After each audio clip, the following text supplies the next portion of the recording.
حضرت عمر بن عبدالعزیز کے زمانے میں نا ایک سید صاحب کہتے میری 4 بیٹیاں تھیں تو مجھے ضرورت تھی، میری کوئی مدد نہیں ہو رہی تھی، میں درود شریف پڑھتے پڑھتے سو گیا تو مجھے خواب میں محبوب پاک کا دیدار نصیب ہوا۔ ماتے میں نے استغاثہ پیش کیا کہ حضور پریشان ہوں، بیٹیوں کا باپ ہو، تو نبی پاک علیہ السلام نے فرمایا تو عمر بن عبدالعزیز کے پاس جا۔ عمر بن عبدالعزیز وہ باکمال شخص ہے جو روزانہ 10 سپارے قرآن پاک کے پڑھتا ہے، 10,000 بار مجھ پر درود و سلام پڑھتا ہے۔ کتنے سپارے؟ ہم تو خیر سارے مصروف ہیں، 10 لائنیں بھی نہیں پڑھ سکتے، تو بڑے بیزی لوگ ہیں۔ ہم قرآن شریف پڑھیں گے تو فیس بک کون چلائے گا؟ ہم اگر قرآن شریف پڑھیں گے تو وہ واٹس ایپ پہ ٹائم کون دے گا؟ ہم تو بیزی ہیں، بہت زیادہ مصروف ہیں۔ ہم اگر تھوڑی دیر قرآن شریف کھولیں گے تو وہ جو سیاسی تبصرہ سارا دن کرنا ہوتا ہے وہ کہ گرنا نہ جائے کوئی آسمان سے چیز، ہم تو مطلب بیزی ہے۔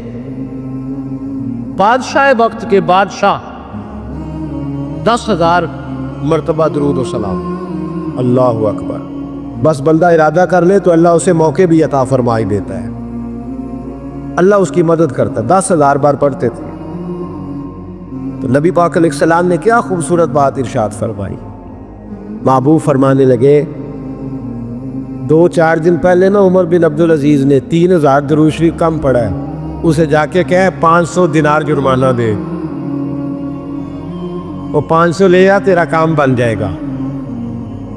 جناب عمر بن عبدالعزیز کے پاس وہ سید صاحب آئے، کہتے میں سمجھا کسی درویش کا نام بتایا ہے، میں سمجھا کسی خانقاہ کے سجادے کی بات ہے، کسی مسجد کے خطیب کی، کسی ادارے کے محتمم کی بات، لیکن جب میں ان کے علاقے میں آیا میں نے پوچھا عمر بن عبدالعزیز کون ہے، تو لوگوں نے کہا وہ تو ہمارے حکمران ہیں۔ میں نے کہا بادشاہ لے چلو۔ جب میں گیا تو بڑا عالی شان جبہ، سر پر تاج، دائیں بائیں دربار میں لوگ۔ پھر میرے دل میں خیال آیا میں غلط آدمی کے پاس تو نہیں آ گیا، یہ کون شخص ہے؟ لیکن جب میں لوگوں سے پوچھا کہ یہ عمر بن عبدالعزیز ہی ہے، کابو ہی ہے، کہتے میں ان کے قریب گیا، دیکھو راز کھل رہے۔ کہتے میں کان میں جا کے کہا 10,000 درود شریف پڑھتے ہو؟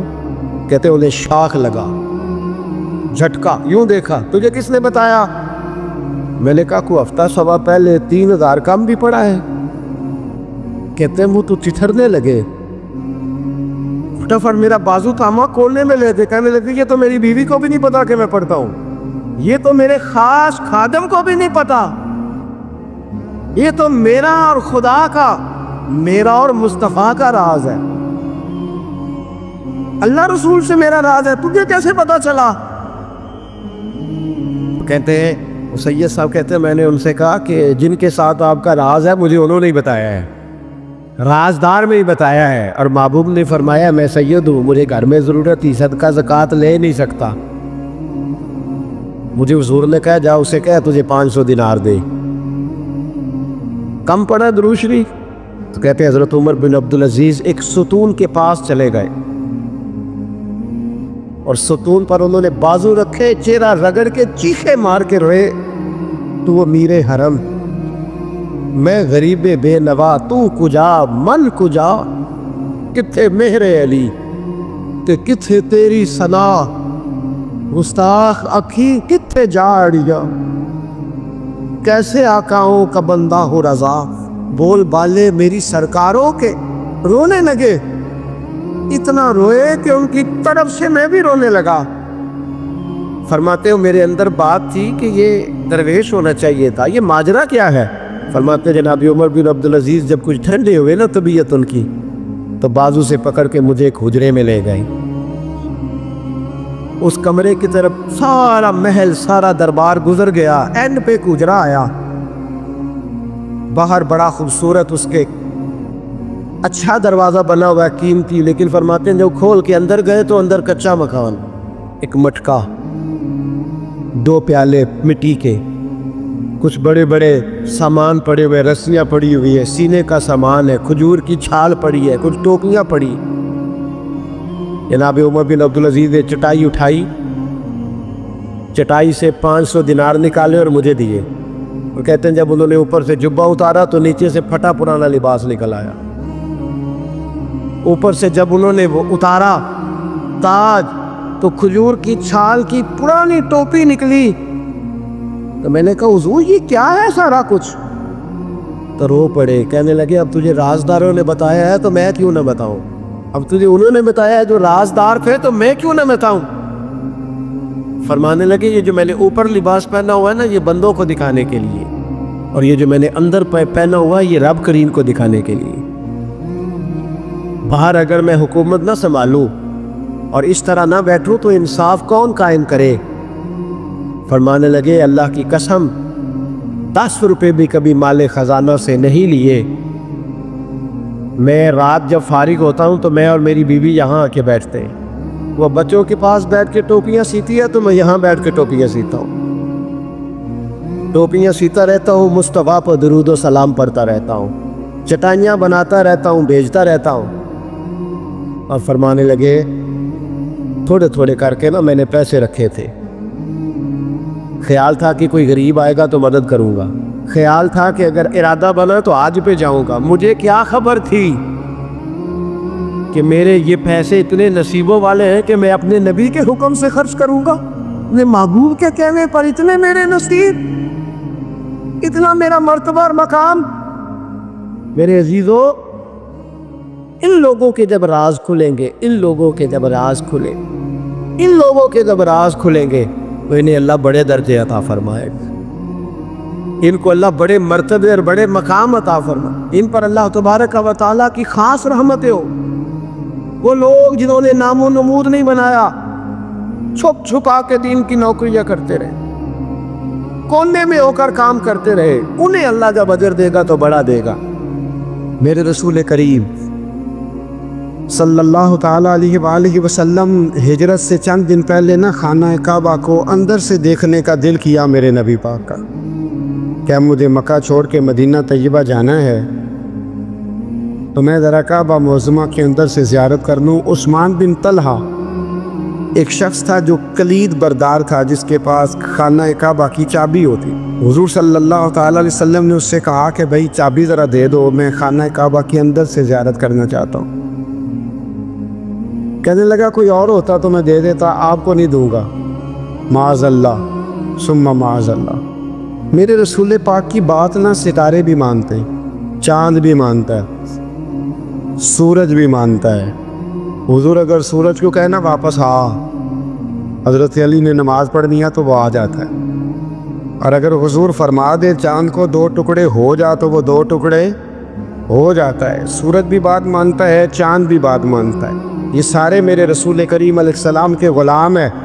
جہاں جہاں تک رب کریم کی خدائی ہے وہاں میرے حبیب کی مصطفیٰ ہے. حضور وہی چاہتے نا, وہی چاہتے. تو حضرت عمر اگر حکم دے تو زمین تیل واپس کر دیا, تو حضور حکم دیتے تو وہ کافر اندر دھنسا لیتی زمین. سارا کام اسی وقت ہو جاتا. لیکن حضور نے کیا فرمایا؟ عثمان بن طلحہ نے کہا نا کہ آپ کو چابی نہیں ملے گی. اللہ کے رسول نے فرمایا عثمان ایک وقت آئے گا جب یہ چابی تجھ سے میں لوں گا, اور جس کو میرا دل کرے گا میں اسے دوں گا. ایک وقت آئے گا کہ یہ میں تجھ سے لوں گا, اور پھر جس کو میرا دل چاہے گا میں اس کو وہ چابی دوں گا. میرے نبی کریم رؤوف رحیم سید عالم صلی اللہ علیہ وسلم نے وقت دیا. کتنا وقت لگا؟ 2 دن, 4 دن, 5 دن, 10 سال لگ گئے. حضور نے مکہ کو فتح کیا, حضور تشریف لائے. وہی چابی عثمان بن طلحہ کے پاس تھی. محبوب کریم نے بت توڑنے تھے, کعبہ کو ان سے پاک کرنا تھا. فرمایا لاؤ نا چابی کدھر ہے؟ عثمان کہتے ہیں حضور نے تو بات نہیں جتلائی, پر مجھے وہ لفظ یاد ہے کہ عثمان ایک وقت آئے گا, ایک سمجھیے گا بات کو, ایک وقت آئے گا جب چابی میں لوں گا, اور پھر جس کو میرا دل کرے گا میں اسے. پھر وقت آ گیا, پھر حضور نے چابی لے لی. پھر نبی پاک نے بت توڑے, پر قربان جاؤں مدینے والے محبوب کے طریقے پر. فدا ہو جائیں حضور علیہ الصلوۃ والسلام کے کمال درگزر پر. جب حضور فارغ ہوئے نا بیت اللہ کو صاف کر کے تو فرمایا کدھر ہے امیر عثمان بن طلحہ؟ وہ آئے تو حضور فرمانے لگے یہ چابی پہلے تیری خاندانی وراثت تھی، پھر میں نے اپنے وعدے کے مطابق لے لی، اب میں تمہیں واپس کر رہا ہوں، اب یہ چابی میں تمہیں واپس کر رہا ہوں، میں یہ چابی میں تمہیں دے رہا ہوں، لہذا اب تیری نسل سے بھی قیامت تک کوئی نہیں لے گا، میں تمہیں یہ چابی دے رہا ہوں۔ تو بھئی وقت کا انتظار کریں۔ اور عثمان بن طلحہ کہتے ہیں میں نے حضور کا یہ کمال کرم دیکھا تو میں کلمہ ہی پڑھ گیا، میں مسلمان ہی ہو گیا۔ وقت کو دیکھیں، وقت کا انتظار کریں، آنے والا ٹائم دیکھیں۔ ہم نا ٹائم نہیں دیتے، ہمیں جلدی بڑی ہے، کاروبار ٹھیک ہو جائے تو شام کو ہو جائے، بچہ تندرست ہو جائے تو پھر شام کو ہو جائے، مخالفین ٹھیک ہو جائیں تو شام کو ہو جائیں۔ ہمارے سارے کام شام سے پہلے بلکہ جو ولی بننا چاہتا ہے وہ بھی کہتا ہے 1.25 گھنٹے میں بنا دو، لیٹ نہ کرو۔ کیونکہ بہت سارے تو کہتے ہیں ایک نظر کریں، میں نے کہا آپ کوئی عمل بھی کریں نا، آپ تھوڑی محنت بھی کریں نا، کہتے ایک نظر کریں۔ ہمارے درویش کہا کرتے تھے کہ آج کل مرید کہتے ہیں نہ نماز پڑھاؤ، نہ روزہ رکھاؤ، نہ وظیفہ کراؤ، نہ کوئی اور کام کراؤ، سانو ایویں ہی بخشاؤ۔ تو بھئی اللہ نے خود 5 نمازیں فرض کی، رمضان کے روزے فرض کیے، زکوٰۃ فرض۔ تو جب اللہ نے ذمہ داریاں لگائی ہیں تو پھر کون ہے جو بغیر ذمہ داریوں کے آگے جائے؟ تو اپنی زندگی میں چیزوں کو سمجھے، غور کریں، وقت آپ کو دینا ہے، اور جب آپ وقت دیتے ہیں تو بہت سارے معاملات ٹھیک ہو جاتے ہیں۔ حضرت عمار بن یاسر بڑا شروع میں کلمہ پڑھا، ان لوگوں نے بڑی تکلیفیں اٹھائیں جنہوں نے آغاز اسلام میں کلمہ پڑھا، حالات اور طرح کے۔ حضرت عمار بن یاسر رضی اللہ تعالیٰ عنہ فرماتے ہیں کہ بڑی تکلیف دیتے۔ حضرت عمار بن یاسر رضی اللہ تعالیٰ عنہ کی جو والدہ ہیں وہ اسلام کی پہلی شہیدہ ہے، حضرت سمیہ ان کا نام تھا، اسلام کی پہلی شہیدہ۔ ان کے زیر ناف ابو جہل نے نیزہ مار کے انہیں شہید کر دیا۔ حضرت عمار بن یاسر رضی اللہ تعالیٰ عنہ فرماتے کہ میرے والد کو اتنی تکلیفیں دی گئیں کہ وہ ان اذیتوں کی وجہ سے دنیا سے پردہ کر گئے۔ حضرت عمار بن یاسر کو خود کافر اتنا مارتے تھے کہ وہ اپنے حواس کھو بیٹھتے تھے اور ایسی باتیں کرتے تھے کہ سمجھ نہیں آتی تھی کہ یہ عمار بن یاسر بول رہے۔ اتنی سخت اذیت دیتے، اتنی سخت۔ دکھ قبول محمد بخشا، راضی رہن پیارے، دکھ قبول محمد بخشا، بس راضی رہن۔ اتنی تکلیف دیتے کہ حضرت عمار بن یاسر حواس کھو بیٹھتے، تکلیف میں آتے، بڑا سہا، بڑا برداشت کیا۔ ایک دن میرے رسول پاک تشریف لائے اور حضور نے کہا او آل یاسر میں تمہیں مبارک دینے آیا ہوں، رب کریم نے تمہارے لیے جنت میں مکان بنا دیے ہیں۔ حضور نے تمہارے لیے، اللہ نے تمہارے لیے جنت میں مکانات، تمہیں مبارک ہو، تمہاری اذیتیں، تمہاری تکلیفیں، تمہارے درد، تمہاری راتیں کام آ گئیں، مالک نے تمہارے لیے مکانات بنا دیے ہیں، حالات ٹھیک کر دیے ہیں، طبیعتوں میں بہتری آ گئی ہے۔ میرے محبوب کریم رؤوف الرحیم سید عالم نور مجسم شفیع معظم آقا دو عالم صلی اللہ تعالیٰ علیہ وسلم نے انہیں خوشخبری سنا دی۔ حضرت عمار کہتے ہیں پھر حالات بدلے، پھر میں نے جو مجھے اذیتیں دینے والے تھے میں نے انہیں گڑھوں میں گرتے دیکھا۔ آپ فرماتے ہیں ابو جہل کی لاش اٹھانے والا بھی بدر میں کوئی موجود نہ تھا، اور ابو لہب جو مجھے تکلیفیں دیتا تھا وہ مکے کے چوک میں مرا ہوا پڑا تھا، پر کوئی اس کے قریب جانے والا بھی موجود نہ تھا، کوئی نہیں تھا۔ آپ فرماتے ہیں وہ حالات بھی۔ حضرت عمار کا اپنا کیا حال ہوا؟ حضرت خالد بن ولید رضی اللہ تعالیٰ عنہ بڑے بہادر ہیں، حضور نے فرمایا یہ اللہ کی تلوار ہے، یہ اللہ کی، بڑے بہادر تھے، بڑے شیر دل تھے۔ فرماتے ہیں کبھی معذرت نہیں کرنی پڑی، کبھی جھکنا نہیں پڑا، کبھی کسی کی منت نہیں کی۔ اللہ نے طاقت اتنی عطا فرمائی تھی، ہمت، حوصلہ، صبر، استقامت اتنا دیا، کبھی کسی جگہ پشت نہیں لگی۔ لیکن فرماتے کسی وجہ سے نا ایک دن میرا عمار بن یاسر کے ساتھ کسی بات پہ اختلاف رائے ہو گیا، جھگڑا ہو گیا۔ توجہ ہے میری بات پر؟ حضرت عمار بن یاسر کہتے ہیں حضرت خالد بن ولید کے ساتھ، جناب خالد بن ولید کہتے ہیں میری ان کے ساتھ نا کسی بات میں اختلاف رائے ہو گیا، تو میں اب دلیر آدمی تھا، شیر آدمی تھا، کبھی جھکا نہیں تھا، کبھی کوئی معاملہ نہیں ہوا تھا، کبھی کوئی ایسی بات نہیں ہوئی تھی۔ آپ فرماتے ہیں جب رائے کا اختلاف ہو گیا نا، بات ذرا آگے بڑھ گئی تو نبی کریم صلی اللہ علیہ وسلم تک بات پہنچی، تو میرا یہ خیال تھا کہ حضور میری بھی سنیں گے، عمار بن یاسر کی بھی سنیں گے، پھر حضور کوئی فیصلہ کریں گے پر قربان جاؤں۔ وقت بدل گیا ہے نا، اب بہت بڑے چودھری ہیں، بڑے سردار ہیں، بڑے سپہ سالار ہیں حضرت خالد بن ولید، پر وقت بدل گیا۔ تو حضرت خالد بن ولید کہتے ہیں جب میں نے نبی کریم کی بارگاہ میں بات عرض کی، حضور تک بات پہنچی، تو میرے مصطفیٰ نے موٹی سی بات ارشاد فرمائی۔ رسول کریم فرمانے لگے بھئی بات مختصر سی ہے، جس نے عمار کو راضی کر لیا اس نے مجھے راضی کر لیا، اور جس نے اسے ناراض کیا اس نے مجھے ناراض کیا۔ فرماتے ہیں بس میری قیمت پڑ گئی، میرا قد اونچا ہو گیا۔ حضرت خالد بن ولید کہتے ہیں میں نے بھی کہا اب بات کیا کرنی ہے، اب تو گزارش ہی کرنی ہے، اب مدعا کیا سنانا ہے، اب تو بات کرنی ہے۔ فرماتے میں آگے بڑھا، اور جیسے بھی ہوا میں نے حضرت عمار بن یاسر کو راضی کیا۔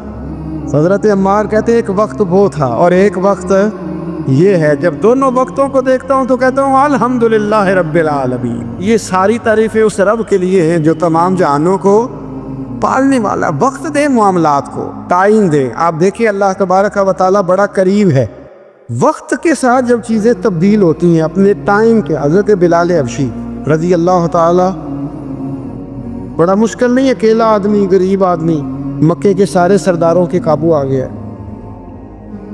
حضرت حسان کہتے ہیں میں نے خود اپنی آنکھوں سے دیکھا حضرت بلال کے گلے میں رسی ڈال کے بچے کھینچا کرتے تھے۔ یار خاصا مشکل کام نہیں، امیہ بن خلف ڈنڈوں سے مارتا ہے، آپ کے ہاتھ اور پیر چارپائی کے نیچے رکھ کے تو اوپر بیٹھے رہتے بڑی بڑی دیر، بڑی تکلیف نہیں، بڑی اذیت نہیں، لیکن حضرت بلال حبشی فرماتے ہیں پھر میں نے وہ سارے دکھ مٹتے دیکھے۔ وقت بیت گیا، وہی امیہ بن خلف ایک دن گھوڑے پہ تھا، گھوڑے اپنے کو تیار کر رہا تھا، لگام ڈال رہا تھا۔ حضور علیہ السلام گزرے تو فرمایا کیا کر رہے ہو؟ کہنے لگے اس گھوڑے پر بیٹھ کے آپ کو شہید کروں گا۔ تو حضور فرمانے لگے تیاری کر لے، تجھے قتل میں نہیں کرنا ہے۔ پھر جنگ کے موقع پہ نا ہلکی سی خراش لگائی رسول پاک نے اسی یا گلے پہ، تڑپتا تھا، روتا تھا، سسکتا تھا۔ لوگ کہتے تھے امیہ کیا ہو گیا، اتنا سیانہ بندہ یہ کیا کرتا ہے؟ تو کہنے لگا تمہیں پتہ نہیں مجھے تکلیف کتنی ہے، ضرب تو چھوٹی ہے پر تمہیں پتہ نہیں لگائی کس نے ہے تو چھوٹی پر تمہیں خبر نہیں کہ لگائی کس نے ہے، کس نے یہ ضرب لگا دی ہے۔ پھر تڑپ کر سسک کر مرا۔ حالات بدل جاتے ہیں، حالات میں تبدیلیاں آ جاتی۔ ہم وقت نہیں دینا چاہتے، ہمارے اندر جو حوصلے کی کمزوری ہوتی ہے، ہمارے اندر جو وہ ایک بہت بڑا معاملہ ہوتا ہے کہ کسی بھی طریقے سے یہ معاملہ ختم ہو، کسی بھی طریقے سے شفا ہو، جلد از جلد ہم اس بات سے نکلیں، تو یہ بات ہماری درست نہیں ہے۔ ہمیں وقت دینا چاہیے۔ حضرت سیدنا عاصم بن ثابت بن قیس بخاری میں بھی موجود ہے، اور بھی بہت ساری کتب میں یہ روایت موجود ہے۔ حضرت عاصم بن ثابت بن قیس رضی اللہ تعالیٰ عنہ، آپ نے نا جنگ احد میں بڑی دلیری کے ساتھ آپ لڑے تھے۔ 2 لوگوں کا آپ نے قتل کیا تھا، مصافے اور حارث کو۔ ان کی والدہ سلافہ بنت سعد بڑی مالدار عورت تھی، بڑی تیز تھی۔ اس نے قسم کھائی تھی کہ میرے 2 بیٹے چونکہ حضرت عاصم بن ثابت نے قتل کر دیے، اس نے قسم کھائی تھی کہ میں نا معاذ اللہ انہیں قتل کراؤں گی اور ان کی گردن اترواؤں گی اور ان کی کھوپڑی میں شراب بھر کے پیوں گی۔ جملے بولنے والے کئی دفعہ بڑا ہی بول جاتے ہیں۔ حضرت عاصم بن ثابت بن قیس رضی اللہ تعالیٰ، سلافہ بن سعد کہنے لگی کہ میرے بیٹے چونکہ انہوں نے قتل کیے تو 100 اونٹ دوں گی جو انہیں شہید کرے گا، اور پھر میں معاذ اللہ ان کی گردن اتروا کے کھوپڑی کے اندر شراب بھر کے پیوں گی۔ حضرت عاصم بن ثابت بڑے بہادر تھے، قابو نہ آ سکے۔ کافروں نے ایک چال چلی کہ مدینے سے کچھ مبلغ مانگے تبلیغ کرنے کے لیے، بطور مبلغ کو مانگا، لیکن رستے میں بددیانتی کی، جھوٹ بولا، ظلم کیا، انہیں گرفتار کیا۔ اور گرفتار کر کے معاذ اللہ تعالیٰ انہیں بیچنا چاہا۔ حضرت عاصم بن ثابت کہنے لگے میں میدان کا آدمی ہوں، میں قید ہونے سے لڑائی کرنے کو بہتر سمجھتا ہوں، میں کفار کا قیدی ہونے سے شہید ہونے کو فضیلت دوں گا۔ تلوار نکال لی، نیزے نکال لیے، لڑنے لگے۔ اب اکیلا آدمی اور سامنے درجنوں بیسیوں لڑنے والے، سب کا رخ جب انہی کی طرف ہوا، حضرت عاصم بن ثابت بن قیس رضی اللہ تعالیٰ عنہ سمجھنے لگے اب شہید ہو جاؤں گا، تو آپ نے ایک دعا مانگی، کہنے لگے اے اللہ میرے بدن کی حفاظت کرنا، اے اللہ میرے وجود کی حفاظت کرنا، گویا میری لاش کی یہ بے حرمتی نہ کرے، اللہ حفاظت کرنا۔ شہید کر دیے گئے۔ جیسے ہی آپ شہید ہوئے تو وہاں تو منت یہ تھی نا معاذ اللہ کے گلا کاٹیں گے اور معاذ اللہ کھوپڑی میں شراب پئیں گے۔ انہوں نے دعا کر دی یا اللہ حفاظت کرنا۔ آپ سب بھی دعا کریں یا اللہ ہماری حفاظت فرما، اے اللہ دنیا میں بھی حفاظت فرما، قبر میں بھی حفاظت فرما، حاسدوں سے، شریروں سے، مفسدوں سے، اے اللہ حفاظت کرنا۔ یہ دعا فرمائی۔ جب آپ شہید کر دیے گئے نا، لاش مبارک قریب تھی، تو کافر گردن کاٹنے کے لیے آگے بڑھے تو سینکڑوں کی تعداد میں شہد کی مکھیاں آ گئیں۔ انہوں نے گھیرا ڈال لیا سارے وجود کو۔ اب کتنی کو مکھیاں اڑائیں؟ ایک کو اڑاتے ہیں 10 اور آ جاتی ہیں، 2 کو اڑاتے ہیں 10 اور ان کا خیال تھا شاید وجود کاٹنے آئی ہیں۔ وہ چلے گئے، کہنے لگے شام کو جب مکھیاں چلی جائیں گی تو دوبارہ آئیں گے۔ لیکن جب مکھیاں اڑی تو انہوں نے وجود کو چھوا بھی نہیں تھا، انہوں نے وجود کی حفاظت کی، دعا مانگی تھی اے اللہ ان سے میری حفاظت فرما، مجھے ثابت قدم رکھ۔ مکھیوں نے وجود کو چھوا بھی نہیں۔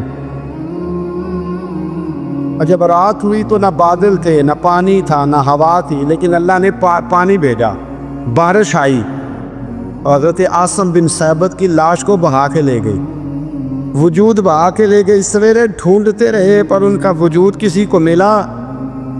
بعد مرن دے مکھڑا میرا ہو جاوے جے تازہ، پھر سمجھ لینا محبوب میرے نے آن پڑے ہے جنازہ، پھر سمجھ لینا محبوب میرے نے آن پڑے ہے۔ اور ایک شعر پڑھنا دوں چلا کے گولڑا کا، کئی دفعہ پڑھتا ہوں آج پھر نہ کہہ دوں، کہنے لگے بے قدرہ کو دے قدر نہ جاتی، کیتی خوب تسلی ہوں، دنیا دار پجاری زردے کتیاں دے کل ٹلی ہو، بک بک روشن اکھیاں تکے او ویک حویلی کلی ہو، کوچ نصیر آسان جدوں کیتی پہ جانی تر تلی ہو۔ تو یاد رکھ میرے بھائی، جب آپ ثابت قدم حضرت خباب رضی اللہ تعالی عنہ، بخاری میں ذکر ہے، کتب حدیث میں، کتب سیرت میں ذکر، حضرت خباب رضی اللہ تعالیٰ عنہ نے اس وقت کلمہ پڑھا جب ابھی 5 لوگ کلمہ پڑھتے تھے، کل بندے السابقون الاولون۔ آپ فرماتے ہیں جس عورت کا میں غلام تھا نا، ام انمار اس کا نام تھا، وہ مجھے بڑی سخت سزائیں دیتی تھی۔ آپ لوہار کا کام کرتے تھے، سلاخیں، آپ کو پتہ ہے لوہار سلاخ رکھتا ہے پہلے آگ میں بھٹی میں، پھر وہ جب پوری طرح تپتی ہے پھر کچھ بنتا ہے، لوہار کا کام کرتے تھے۔ آپ فرماتے ہیں ام انمار میرے ساتھ یہ کرتی کہ مجھے سخت اذیت دیتی، کلمہ چھوڑنے پر مجبور کرتی۔ ایک دفعہ تو ایسے ہوا کہ اس نے کافروں کی ڈیوٹی لگائی، میں گلی سے گزر رہا تھا، مجھے نہیں پتا تھا ان کی پہلے سے تیاری، انہوں نے کوئلے جلا کے رکھے ہوئے تھے، مجھے پکڑا، میرا کرتا زبردستی اتارا، کوئلوں پہ لٹا دیا اور میرے وجود پر وزنی پتھر رکھ دیے۔ فرماتے ہیں میری چربی پگھلی تو کوئلے بجھے۔ یہ شہادت گاہ الفت میں قدم رکھنا لوگ آسان سمجھتے ہیں مسلمان ہونا، زخم پہ زخم کھا کے جی، خون نے جگر کے گھونٹ پی، آہ نہ کر لبوں کو سی، یہ عشق ہے کو دل لگی نہیں، اس میں بڑی برداشت کرنی پڑتی ہے۔ آپ فرماتے ہیں کہ حضور علیہ السلام نہ خانہ کعبہ کی دیوار کے ساتھ ایک لگائے بیٹھے تھے، میں ایک دن حاضر، مجھے بڑی تکلیف دیتے تھے، کہتے ہیں جب میں کام کر رہا ہوتا تھا تو میری مالکن آتی تو وہ نکال کے نا سلاخ تو میرے سر پہ رکھ دیتی، میرا سارا وجود زخمی تھا۔ حضور خانہ کعبہ کی دیوار سے ٹیک لگائے بیٹھے تھے، میں حاضر ہوا تو محبوب کریم بھی اٹھے، تو حضور علیہ السلام سے میں نے عرض کی حضور دیکھیں مجھے کتنی تکلیف دی جاتی، تو ابھی فرمانے لگے بس اتنی، فرمایا تم سے پہلے لوگوں کے سروں پر آرے رکھ کے 2 حصوں میں چیر دیا جاتا تھا، لوہے کی کنگھیوں سے ان کے وجود ادھیڑ دیے جاتے تھے، پر وہ سی نہیں کرتے تھے، اف نہیں کرتے تھے۔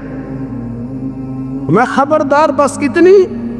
اور پھر میرے حضور نے ہاتھ اٹھائے، کہا اے اللہ خباب کی مدد فرما، اے اللہ خباب کی، اتنے لفظ ادا کی۔ حضرت خباب کہتے ہیں پھر میں نے وقت کو وقت دیا، پھر میں نے حالات کو وقت دیا، پھر میں نے اپنے محبوب کی دعا کو قبول ہوتے دیکھا۔ فرماتے ہیں وہ میری مالکن یہ مجھے تکلیف دیتی تھی، اذیت دیتی تھی، پر اس کا حال یہ تھا کہ اس کے سر میں درد اٹھا، اور جس طرح کتا چیختا ہے جب اسے مارا جاتا ہے تو وہ چلاتا ہے، اس طرح وہ آوازیں نکالتی۔ پھر وہ بہت بڑے طبیب کے پاس گئی تو اسے کسی نے کہا کہ لوہے کی سلاخوں سے اپنے سر کو دگوایا کر، داغ دیا کر، اسے جلایا کر جگہ جگہ سے، تاکہ تیرے اندر کا درد ختم ہو۔ تو آپ فرماتے ہیں پھر لوگوں میں نے صبر اور استقامت کا رزلٹ دیکھا کہ وہ جو مجھے بطور سزا میرے سر پہ سلاخیں رکھتی تھی، پھر وہ بطور دوائی منگانے لگی۔ میں سلاخ گرم کر کے لاتا، اس کے سر پہ رکھتا، فرماتے ہیں پھر اسے سکون ہوتا، پھر وہ تڑپتی، اور چونکہ مجھے تو وقت یاد تھا نا، کہتے ہیں لیکن میں مصطفیٰ کریم کا کلمہ پڑھتا تھا، میں نے کبھی دوبارہ پلٹ کر اسے یہ بات یاد نہ کرائی۔ آپ وقت دیں، ماحول کو ٹائم دیں، آپ دیکھیں، ہاں یہ ضرور دیکھ لیں کہ آپ کے ضمیر کے اندر کوئی ایسی بات تو نہیں، کوئی ایسا معاملہ تو نہیں کہ جہاں آپ غلط ہیں، اور اگر ایسا نہیں پھر آپ وقت دیں آنے والے اسباب کو۔ ہم نہ بڑی جلدی ہے، ہمیں دعا کرائی ہے تو آج شام تک مسئلہ ٹھیک ہونا چاہیے، دعائی کرائی ہے تو تب یہ شام تک ٹھیک ہونی چاہیے۔ اگر ہم راہ حق کے مسافر ہیں تو شام کو ہمیں قرب الہی مل چکا ہو، حضور کی بارگاہ کے ہم حضوری ہو چکے ہیں، ایسا نہیں ہے۔ آپ وقت دیں، سفر کو جاری رکھیں، تسلسل کے ساتھ سفر کریں، سفر کے لیے جتنے اسباب کی ضرورت ہے وہ سارے اکٹھے کریں، محنت پوری کریں، جدوجہد پوری کریں، ہمت پوری کریں، لیکن پھر نتیجہ اپنے رب کریم پہ چھوڑ دیں، پھر رزلٹ اپنے اللہ۔ کئی دفعہ ہماری چاہت اور ہوتی ہے، اللہ کی حکمت اور ہو، تو اللہ کی حکمتوں پر بہت ساری چیزوں کو چھوڑے۔ دعا کرتا ہوں اللہ کے حضور اللہ ہمیں سمجھنے کی توفیق عطا فرمائے۔